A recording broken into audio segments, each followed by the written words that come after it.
شیطانی مغربی تہذیب کا سب سے بڑا ہتھیار، سب سے بڑا جال، سب سے بڑی گندگی جسے وہ ساری دنیا میں ہر گھر تک پہنچانا چاہتا ہے، وہ یہ بے حیائی اور فحاشی ہے۔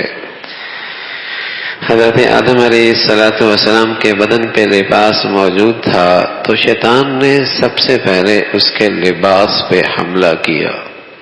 اور آج جتنی دنیا میں شیطانی تہذیب ہیں اور اس کے پیروکار ہیں، وہ بھی انسانی جسم پہ لباس پسند نہیں کرتے، وہ بھی لباس کے دشمن ہیں۔ اسے تنگ کر دیا، اسے باریک کر دیا، اسے مختصر کر دیا، اور کہیں تو بے لباس ہی کر دیا، بے لباس ہی کر دیا۔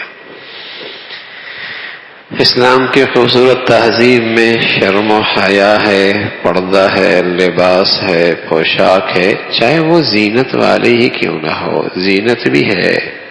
لباس زینت کی، لیکن فرمایا تقوی کے ساتھ لباس پہنا جائے جس میں شرم و حیا کا پورا لحاظ ہو۔ وہ لباس لباس ہی نہیں جس میں شرم و حیا کی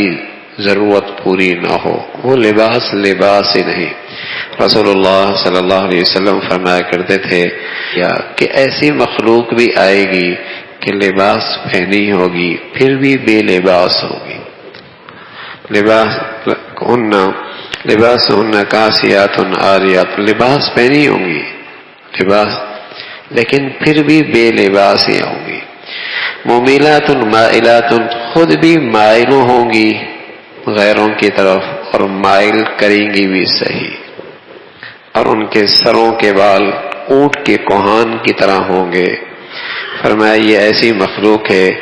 اگرچہ جنت کی خوشبو میلوں میل تک سونگھی جا سکتی ہے، لیکن یہ ایسی محروم مخلوق ہوگی کہ جنت کی خوشبو بھی نہیں پائیں گی۔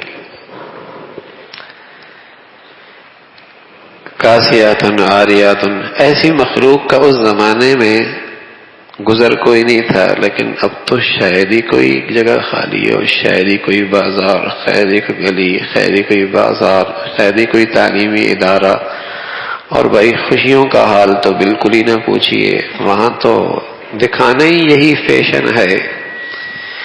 دکھانا ہی یہی، پھر جو بربادی اور ہلاکت ہے اور جو ٹوٹ پھوٹ ہے، اور پھر اس بے حیائی کی جو نحوست ہے، ہر شخص چیخ رہا ہے، چلا رہا ہے،